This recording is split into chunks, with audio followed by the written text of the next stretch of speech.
Guys, आप लोगों को स्वागत है चैप्टर 18 में। तो चैप्टर 18 वहीं शुरू होता है जहाँ से पिछला चैप्टर ख़त्म हुआ था। उसके बाद मतलब लिन कह रहा होता है कि तुम्हारे साथ कोई प्रॉब्लम नहीं है, बस ये जो तुम्हारे पास 2 रिंग्स है उसी के अंदर दिक्कत है। उसके बाद यन गुस्से से कहता है कि तो सीनियर, आपको भी यकीन होता है कि ये जो 2 रिंग्स है वो कर्ज है।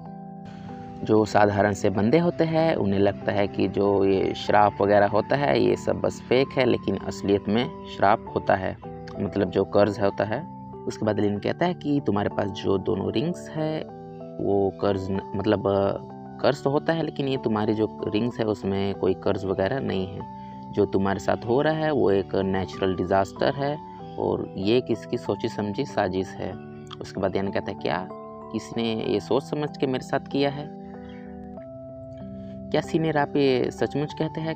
मतलब अपना यान कहता है कि लिन से, सीनियर आप ये कैसे कह सकते हैं? क्या मुझे कोई हार्म पहुंचाने की कोशिश कर रहा है? क्या इससे जो मेरे माता पिता की डेथ हुई थी इससे कुछ रिलेट करता है?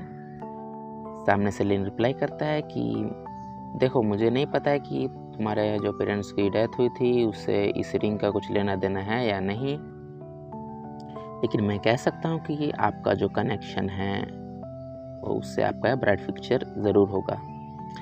ये जो आपके शरीर में बड़े बदलाव हुए हैं ये किसी ने करवाया नहीं, ये जो 2 रिंग्स है उसी के कारण हुआ है। जो स्पिरिट मतलब ये जो रिंग्स है उसके अंदर कुछ स्पिरिट्स है जो तुम्हारा माना हमेशा से खींचते आ रहा है और तुम्हें कमज़ोर कर दे रहा है।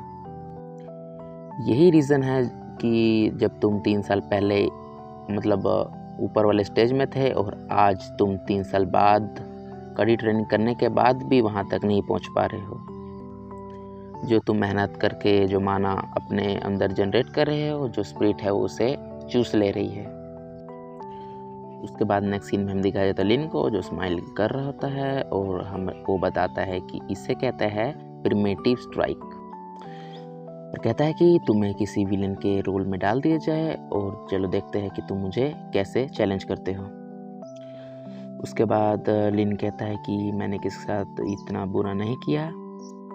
हो सकता है कि जो रिंग्स के अंदर पुराने दादाजी है वो जो यान को सफलता की ओर ले जाने में उसकी मदद कर सकते हैं, लेकिन यह भी अधिक संभावना है कि यान से पहले बादलों में जो यान था वो अब नीचे आ चुका है। उसके बाद लिन कहता है कि अरे मुझे थोड़ा तो डर लग रहा है कि अचानक वो ग्रैंडपा के खिलाफ मुझे जाना पड़ गया तो मैं क्या करूँगा। अच्छी बात यह है कि अभी वेदर पूरा ठंडर से भरा हुआ है और जो मेरी 9 हेवन थंडर समनिंग है उसे मैं अपने फुल पोटेंशियल में यूज़ कर सकता हूँ। चलो, अब मेरे पास बहुत सारे कार्ड्स हो गए हैं, अब इसके साथ खेला जाए। उसके बाद नेक्स्ट सीन में दिखाया जाता है जो यान के गले में रिंग्स होती है वो चमकने लगती है और उसमें से आवाज़ आती है और वो कहता है कि कहती है अगर ये आपके सेक्रीफाइस के लिए नहीं होता तो मुझे नहीं पता और कितना सोना पड़ेगा। उसके बाद लिन कहता है, अरे यार ये आवाज़ तो ग्रैंडपा से नहीं लगती है। उसके बाद हमें दिखाया जाता है उस रिंग के अंदर से एक लेडी निकलती है। उसके बाद लिन कहता है, अरे ये तो ग्रैंडमा है। उसके बाद लिन डरते हुए कहता है, नहीं नहीं नहीं, ग्रैंडमा नहीं है तो बहुत ब्यूटीफुल है। उसके बाद यान थोड़े गुस्से में होता है और हमें दिखाया जाता है क्या बोलता है कि क्या सेक्रीफाइस, कैसे सेक्रीफाइस? जो मेरे बॉडी में चेंज हुआ क्या ये तुम कर रही थी? उसके बाद वो जो लेडी होती है वो कहती है, मिंगयू, मेरे पास कोई और रास्ता नहीं था ये सब करने के बाद। उसके बाद कहता है कि जो लेडी होती है, प्लीज़ मुझे ब्लेम मत करो। और यान कहता है कि मैं तुम्हें ब्लेम नहीं कर रहा हूँ और उस रिंग को फेंकते हुए कहता है, फक यू। उसके बाद वो लेडी जो रिंग से निकली होती है वो कहती है, मिंगयू पागल मत बनो और मेरी बात सुनो और इसे नोट कर लो कि जो दूसरी रिंग है तुम पहन रहे हो वही तुम्हारा मिसफॉर्चून है, वही तुम्हारा जो माना है वो 3 साल से चूस रही है। उसके बाद वो लेडी कहती है कि ताओइस्ट, आपकी आँख तो बहुत ही तेज़ है, जिसे कोई देख नहीं पाया आपने उसे देख लिया। ये बात सही है कि जो यान का माना है वो 3 साल से मैं ही चूस रही थी, लेकिन इससे मेरा कोई लेना देना नहीं है कि जो यान ग्रेट परफेक्शन पर था और अब वो QI डिसेबल लेवल 1 पर आ गया है, इससे मेरा कोई लेना देना नहीं है। ये बात सुन के यान थोड़ा हक्का बक्का रह जाता है और लिन कहता है अरे यार ये तो बिल्कुल ठीक नहीं हो रहा है। लिन कहता है कि अरे यार ऐसे चलता रहा तो यान इस लेडी की बात में आ जाएगा और वो मेरा डिसेबल नहीं बनेगा, इस लेडी से निपटना थोड़ा मुश्किल हो सकता है। उसके बाद वो लेडी बताती है कि ये जो रिंग है उसमें एक टूटी हुई आत्मा है और वो किसी एरागैरा की आत्मा नहीं है, वो एक एंशिएंट बीस्ट की आत्मा है जिसको कहते हैं टाओटाई। क्या? उसके बाद लिन कहता है कि क्या टाओटाई? उसके बाद जो लेडी होती है वो अपनी स्टोरी बताने लगती है कि 10 साल पहले मैं बहुत ज़्यादा इंजेर हो गई थी और ना चाहते हुए भी मुझे इस रिंग में अपनी आत्मा को डालना पड़ गया। उसके बाद कहती है कि बहुत लंबे समय तक मैं सोती रही, लेकिन 3 साल पहले मैं उठी और मैंने देखा कि जो तुम्हारा माना और तुम्हारा लाइफ फोर्स है वो टाइट मतलब टाओटाई खा रहा होता है। तो मैंने हेवनली केज का इस्तेमाल करके उस टाओटाई की आत्मा को सील कर दिया है, लेकिन इसका रिज़ल्ट यही हुआ कि मेरी बहुत सारी एनर्जी लग गई और मैं फिर से गहरी नींद में चली गई। और जब मैं गहरी नींद में चली गई थी तो मेरा शरीर अपने आप ही तुम्हारे शरीर से माना खींचने लगा और मेरी सोल को रिपेयर कर रहा है, मतलब अभी तक।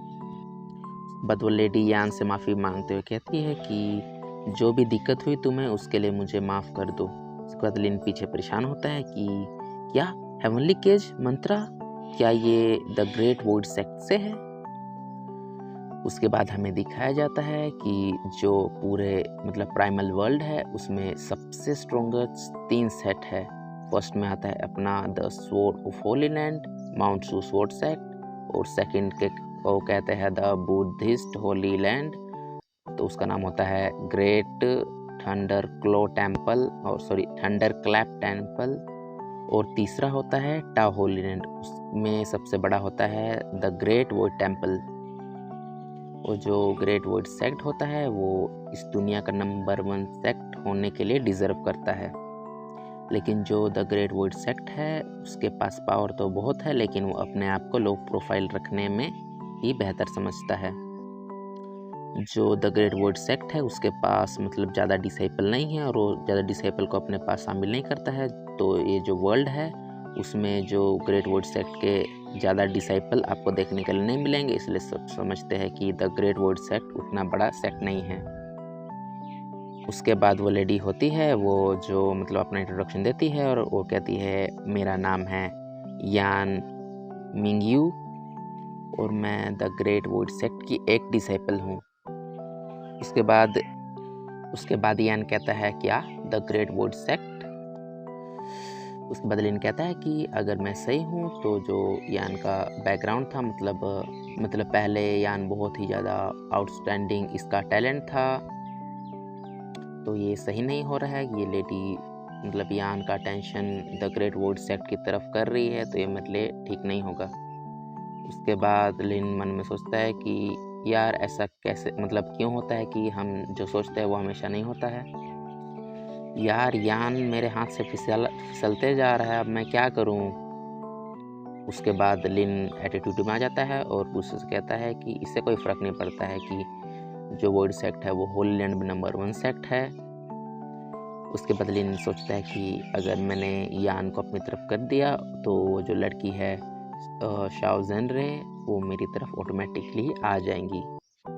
लिन ध्यान से उस लेडी को देखता है और कहता है कि अरे यार उसका एक्सप्रेशन ऐसा तो नहीं लगता है कि वह मतलब यान को अपना डिसेबल बनाना चाहती है या फिर उसे द ग्रेट वुड सेक्ट में ले जाना चाहती है। उससे बस ऐसा लगता है कि वह लिन से बस माफ़ी मांगना चाहती है। बाद लिन सोचता है और कहता है कि अरे यार surprisingly the great would sect है वो बहुत ही बड़ा है और ये जो लड़की होगी वो ज़रूर ही बहुत ही मतलब पावरफुल और टैलेंटेड बंदों लोग के साथ में बड़ी हुई होगी और ये खुद एक जीनियस है, तो इसके पास ज़रूर ही कुछ अच्छा टैलेंट होगा। और लिन थोड़ा सा मतलब खुश होता है और बोलता है कि अरे यार चलो फाइनली मेरे पास कुछ चांस तो बनता है, और अपने दिमाग के घोड़े दौड़ाने लगता है और बोलता है कि अरे मेरे पास एक आइडिया आया। और तभी लिन कहता है क्या, एक टाउटाई, और स्माइल करने लगता है। और लिन कहता है अरे यार बहुत ही समय हो गया है कि मैंने किसी टाउटाई को नहीं देखा।